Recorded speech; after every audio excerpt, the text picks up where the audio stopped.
अगर मैं आपसे समझूं तो क्या लिखा है कि कलयुग में जब कृष्ण का जन्म होगा तो क्या ये 7 चिरंजीवी किस तरह से, क्योंकि 7 के अलावा और भी चिरंजीवी हैं जिनके बारे में पता नहीं है, वो भी एक्टिव होने की बात होती है, लिखी हुई है हमारे शास्त्रों में। क्योंकि बात यह है ना कि सही बात लोगों तक जानी चाहिए, और अगर आप यहाँ पे आज आई हैं और सही बात लोगों तक जाएगी तो ये बहुत ही अच्छा होगा कि एग्जैक्टली क्या चीज़ें हैं, ताकि मिसगाइडेड ना हो। और ये जो फिल्में बन रही हैं तो चलिए वो तो एंटरटेनमेंट का एक साधन है ही है, उन पे तो मैं ज़्यादा टिप्पणी करूँगी नहीं, चाहे वो रामायण को लेकर के हो या चाहे फिर वो कलयुग को लेकर के हो।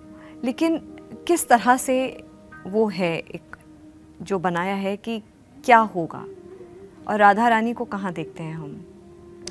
देखिए, माइथोलॉजिकल शोज़ और माइथोलॉजिकल मूवीज़ से कभी भी अपना माइंडसेट अपने धर्म के लिए नहीं बनाना चाहिए। ऑफ कोर्स, जैसा आपने कहा, वो सिर्फ एंटरटेनमेंट के लिए, उनका दूसरा कोई रीज़न नहीं है उसको बनाने का। जो उनको बना रहे हैं उनको आई डोंट थिंक सो धर्म की थोड़ी बहुत भी नॉलेज होती है, नहीं होती है उनको। वो जस्ट एक टीआरपी के लिए कुछ मसाला ऐड कर देते हैं। अगर आपको सचमुच जानना होता है तो किसी शास्त्रीय विधि से जानिए, किसी अच्छे शास्त्र का जो ज्ञाता है उससे जानिए, तब अपना विचारधारा बनाइए। दूसरी बात, श्री कृष्ण कब आएंगे, तो देखो 4 युग हैं। 4 युगों को भगवान ने अपने अलग अलग अवतार में डिवाइड किया है। सतयुग में भगवान नरसिंह आए हैं, वामन आए हैं, वराह आए हैं। त्रेता में वही भगवान राम अवतार के रूप में आए, द्वापर में कृष्ण के रूप में आए, और 24 अवतारों में से 23 अवतार हो चुके हैं भगवान के। एक ही बाकी है जो कलयुग के लिए बाकी है, कल की अवतार।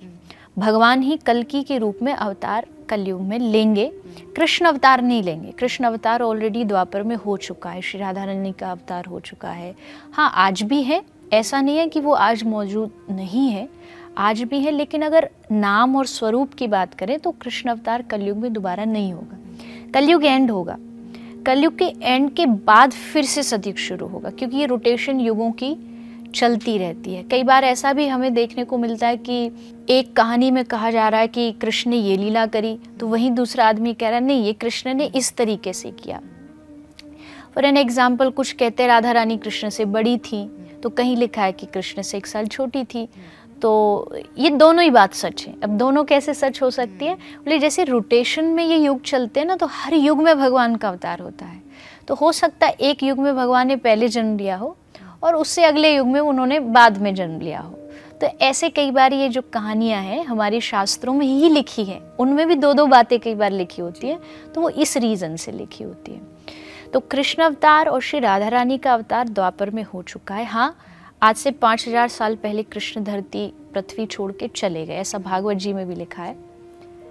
पर हम ब्रज के लोग मानते हैं कि कृष्ण कहीं नहीं गए, कृष्ण थे, कृष्ण हैं, और कृष्ण ब्रज छोड़ नहीं सकते। वृंदावन में आज भी वो रहते हैं, दिखते किसी किसी को हैं, उनका एक्सपीरियंस, अनुभव किसी किसी को होता है। राधा रानी भी हैं। अगर हम भक्तों की कथाएं पढ़ते हैं तो हमें अनेक ऐसी कथाएं मिलती हैं जहाँ कभी राधा रानी आई, उनके सर पर पल्लू रख के उनको छाया दे रही हैं, कभी भोजन खिलाने आ गई हैं, भूखे हैं तो मतलब वो गए तो कहीं है ही नहीं। लेकिन अगर अवतार के रूप में बात करें तो कृष्ण अवतार एक ही होगा, कलयुग में कल की अवतार।